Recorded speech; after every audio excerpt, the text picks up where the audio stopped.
आधी रात का समय था। जंगल से आती जंगली सियारों के रोने की आवाज अचानक बहुत डरावनी महसूस होने लगी थी।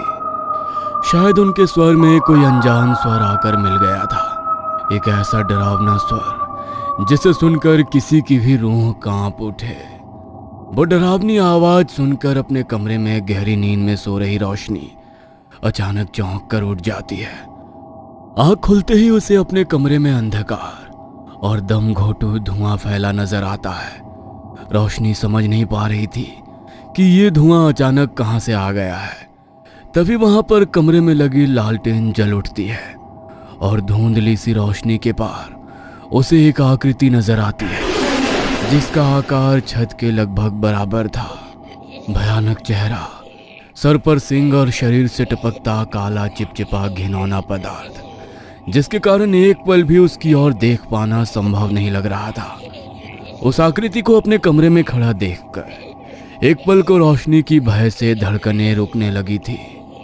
तभी उस डरावनी जीभ की आवाज कमरे में गूंज उठती है। बहुत खूबसूरत हो तुम, आ जाओ, मेरे पास आ जाओ। नहीं, मुझे छूना मत। छी, कौन हो तुम? बापू, बापू, बचाओ मुझे, बचाओ बापू।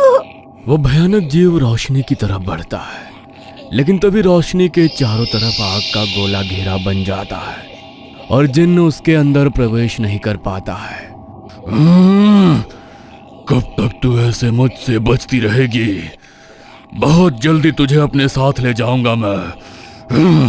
कोई नहीं बचा पाएगा तुझे मुझसे, कोई नहीं। उस भयानक दिखने वाले जिन्न का रूप और ज्यादा भयंकर हो गया था। मोम की तरह पिघलते हुए उसने खुद को आग के घेरे के चारों तरफ फैला लिया।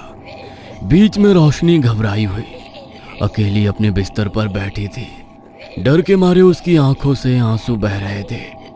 धीरे धीरे उसके चारों तरफ जल रही वो आग जो उसकी रक्षा कर रही थी धीरे धीरे कर बुझने लगी और वो जिन्न रोशनी के बहुत पास आने लगा।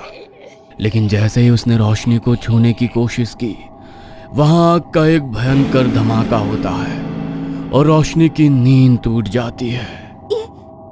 ये सपना था, लेकिन ऐसा लग रहा है जैसे वो जो भी कुछ था बिल्कुल सच था। डर के मारे उसका पूरा शरीर पसीने से भीग गया था और सांसें तेज हो गई थी। तभी उसने देखा कि उसके कमरे की लालटेन सच में जली हुई है और एक धुआं धीरे धीरे कर उसके कमरे से गायब हो रहा है। मुझे नहीं लगता कि ये बस एक सपना था। पता नहीं क्यों, लेकिन बहुत घबराहट हो रही है आज मुझे। बापू भी कमरे में नहीं है। बापू, बापू कहाँ हो आप? घर में रोशनी के बापू का एक कमरा था जहां पर वो अपनी पूजा पाठ किया करते थे। बापू जरूर अपने कमरे में पूजा पाठ कर रहे होंगे, मैं वहीं जाकर देखती हूँ। रोशनी उठकर उनके कमरे की तरफ जाती है, लेकिन दरवाजा हल्का बंद था तो उसे कमरे के बाहर से बापू दिखाई नहीं देते। तो वो सीधी कमरे के अंदर चली जाती है। बापू तो यहाँ पर भी नहीं है। इतनी रात को अचानक मुझे बताए बिना कहाँ चले गए? खाली कमरे में अपने पिता को ना पाकर रोशनी अब और भी ज्यादा परेशान नजर आ रही थी। तभी रोशनी के पिता का शिष्य जो हमेशा उसके पिता के साथ उनके घर में ही रहता था, कमरे के अंदर आ गया। अरे तुम यहाँ क्या कर रही हो? गुरुजी ने मना किया था ना तुम्हें इस कमरे में आने को। मैं थोड़ी देर के लिए पानी पीने क्या गया, तुम अंदर आ गई। हाँ, मैं जानती हूँ कि बापू ने मुझे इस कमरे में आने के लिए मना किया है, लेकिन मैंने बहुत बुरा सपना देखा।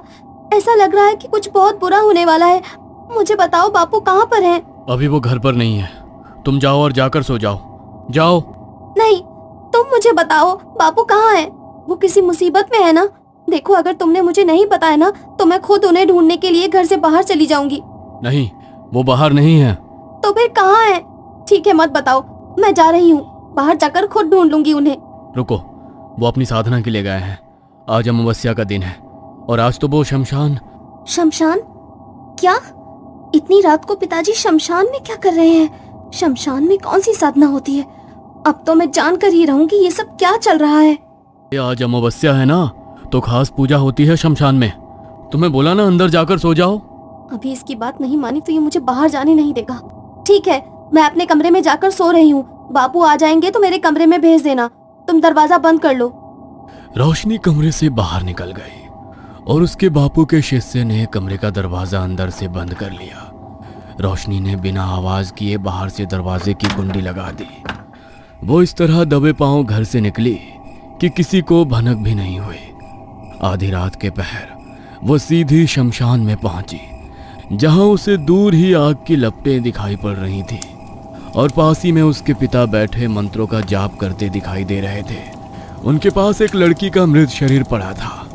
हर तरफ खून ही खून फैला दिखाई दे रहा था और उसके पिता एक मानव खोपड़ी को रक्त से नहलाते हुए शैतानी हंसी हंस रहे थे। जमीन पर तंत्र मंत्र का सामान रखा देख और पिता को इस तरह हंसते देखकर रोशनी को समझते देर न लगी कि वो कोई तांत्रिक क्रिया कर रहे हैं। बस कुछ दिन और ये खूनी खेल चलेगा। उसके बाद मैं मुक्त हो जाऊंगा हमेशा हमेशा के लिए। ये सब देखकर और अपने पिता की बातें सुनकर रोशनी के होश उड़ गए। ये सब क्या हो रहा है? बापू ये क्या कर रहे हैं? मेरे बापू इस तरह किसी की जान नहीं ले सकते। जो कुछ मैंने देखा, जरूर ये कोई भयानक सपना है। वो भागती हुई अपने बापू के पास जाती है और अपने बापू को आवाज लगाती है। अपनी बेटी को वहां देखकर तांत्रिक हैरान रह जाता है। तू यहाँ क्या कर रही है और तुझे कैसे पता चला कि मैं यहाँ पर हूँ? यह सब भूल जा और जा, घर चली जा। तुझे यहाँ नहीं आना चाहिए था। वो सब छोड़िए बापू, लेकिन आप इतनी रात को शमशान के भीतर क्या कर रहे हैं? और ये किसका मृत शरीर पड़ा है यहाँ पर? कह दीजिए कि जो कुछ भी मैंने अपनी आंखों से देखा वो सब झूठ है, कोई बुरा सपना है। बापू, क्या वाकई आपने इस लड़की की जान ली है? नहीं, मैंने किसी को नहीं मारा। इसकी बलि तो इसके घर वालों ने खुद दी है।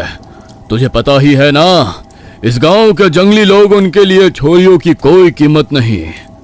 उनके छोरे ही उनके लिए सब कुछ है। अपने छोरे की जान बचाने के लिए खुद अपनी लड़की को यहाँ लेकर आए थे वो लोग। मेरा कोई दोष ना है। नहीं बापू, कोई अपनी बेटी की बलि थोड़ी दे सकता है। अपना पाप छुपाने के लिए एक बार फिर से कहानी सुना रहे हो आप मुझे। आपकी रोशनी अब उतनी छोटी बच्ची नहीं रही कि आप उसे परियों की कहानी सुनाकर बहला देंगे। जो आपने कहा वो सच नहीं है, वो सच नहीं है बापू। आप तो बस पूजा पाठ करके लोगों का भला करते थे। अगर इस गांव के लोग जंगली हैं और उनके लिए उनकी बेटियों की कोई कीमत नहीं, तो आप तो उन्हें गलत काम करने से रोक सकते थे ना बापू। आप ही तो एक बेटी के पिता हैं। आपने क्यों किसी को अपनी बेटी की बलि देने दी? और आप यहाँ आधी रात को क्या कर रहे हैं? आपने उन लोगों को रोका क्यों नहीं? ये सच नहीं है बापू। आप मुझे सच सच बताइए, ये सब क्या हो रहा है? मुझे मेरे सवालों का जवाब चाहिए। अपने सवालों का जवाब लिए बिना मैं यहाँ से लौटकर नहीं जाऊंगी। आपको मेरी कसम है बापू, सच बोलिए। ये तूने क्या किया? अपनी कसम क्यों दी तूने मुझे? देख बेटा, मैं ये जो कुछ भी कर रहा हूँ ना, तेरे अच्छे के लिए ही कर रहा हूँ। जा, चली जा यहाँ से। मैंने कहा ना, भूल जा। तूने यहाँ जो कुछ भी देखा उसे एक बुरा सपना समझकर भूल जा। क्या आप ये सब मेरे लिए कर रहे हो? लेकिन आपको मेरे लिए किसी की बलि देने की क्या जरूरत पड़ गई? मैं किसी की मौत का बोझ अपने ऊपर नहीं लेना चाहती। सच सच बताइए, आखिर ये सब क्या हो रहा है? क्यों किया आपने ऐसा? बोलिए, जवाब दीजिए मुझे। बेटी, इस सब का जिम्मेदार मैं हूँ। मैं तो पूजा पाठ करके ही अपना जीवन जी रहा था। एक रोज सुबह के 4 बजे मैं जंगल में पूजा के लिए फूल फल वगैरह लेने गया था। दिन अभी निकला नहीं था, हर तरफ अंधेरा ही दिखाई दे रहा था। तभी मुझे एक साधु जैसा दिखने वाला आदमी एक पेड़ के नीचे बैठा दिखाई दिया, जो अकेले में अपने आप से कुछ बड़बड़ा रहा था। मुझे लगा कि शायद उन्हें मेरी मदद की जरूरत होगी, इसीलिए मैं उनकी तरफ बढ़ गया। बाबा, कौन है आप? आज से पहले तो आपको कभी इस जंगल में नहीं देखा। रास्ता भटक गए हैं क्या? भटका नहीं, अब तो मार्ग मिला है। मेरे पास वो शक्तियां हैं कि मैं आंख बंद करके वो काम कर सकता हूँ जो तुम खुली आंखों से नहीं कर सकते। आंखें बंद करके यहाँ बैठे बैठे तुम्हारा भूत भविष्य वर्तमान सब बता सकता हूँ। भूत पिशाच ईश्वर मुझे किसी का भय नहीं। क्या बात कर रहे हैं? जरूर आपका मानसिक संतुलन बिगड़ गया है। इस संसार में सबसे शक्तिशाली ईश्वर है, उसकी शक्ति के आगे कुछ भी नहीं। ईश्वर? हाँ, पुजारी होना तुम मंदिर में परसों से पूजा पाठ कर रहे हो। क्या दिया तेरे ईश्वर ने तुझे? तेरे 2 वक्त के भोजन का भी ठिकाना नहीं है। एक बेटी है तेरी, उसके अलावा संसार में तेरा कोई नहीं। उस बेटी को भी तो तेरे भगवान ने जानलेवा बीमारी दी है। तेरा ईश्वर बचा नहीं पाएगा उसे। अगले 2 साल के भीतर हमेशा हमेशा के लिए तुझे छोड़कर चली जाएगी वो, और तू ऐसे ही उसके आगे घंटी बजाता खड़ा रह जाएगा। मैंने तो आपको अपने बारे में कुछ भी नहीं बताया। आप मेरे विषय में इतना सब कुछ कैसे जानते हैं? कोई जादूगर हैं क्या? लगता है तुमने मेरी बातों को ध्यान से सुना नहीं। मैं कोई जादूगर नहीं, बल्कि तंत्र का महाज्ञान रखने वाला तांत्रिक हूँ। भगवान को छोड़ो और मेरे साथ तंत्र की साधना करो। तुम्हें वो सब कुछ हासिल होगा जिसकी तुमने कामना की है। अपनी बेटी की जान बचाना चाहते हो ना? तुम्हारी बीमारी का किसी भी वैद्य के पास कोई तोड़ नहीं मिल रहा था, इसलिए जब उसने तुम्हारी बीमारी को ठीक करने के बारे में कहा तो मैं उसकी बातों में आ गया और तंत्र साधना करने के लिए तैयार हो गया।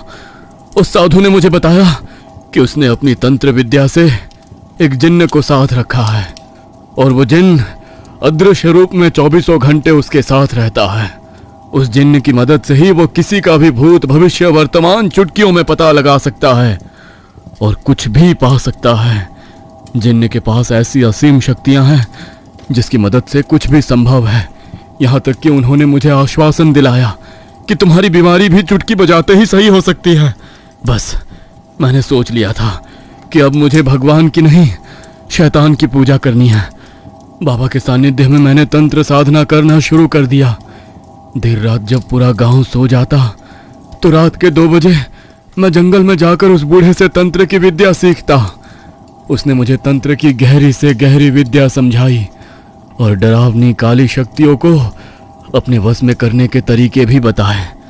बाबा को ही मैं अपना गुरु, अपना भगवान समझने लगा था। एक दिन बाबा अचानक से गायब हो गए और उस दिन के बाद उन्होंने जंगल में मुझसे मिलना बंद कर दिया। मुझे यही समझ में आया कि शायद मेरी शिक्षा पूरी हो गई है, इसलिए अब बाबा यहाँ नहीं आते। रोशनी के पिता को जंगल में मिला वो बूढ़ा आदमी कौन था? आखिर किस चक्र में फंसा है वो? क्या तंत्र विद्या सिखा रहा वो बूढ़ा वाकई में रोशनी के पिता की मदद करना चाहता है, या उसकी मंशा कुछ और है? बिना कुछ कहे, बिना कुछ बताए अचानक से उसका गायब हो जाना, क्या इन सब के पीछे भी कोई गहरा राज है? ऐसे ही अनेक सवालों के जवाब जानने के लिए आपको कहानी का अगला भाग देखना होगा, इसलिए जुड़े रहिए हमारे साथ कहानी के अगले भाग में।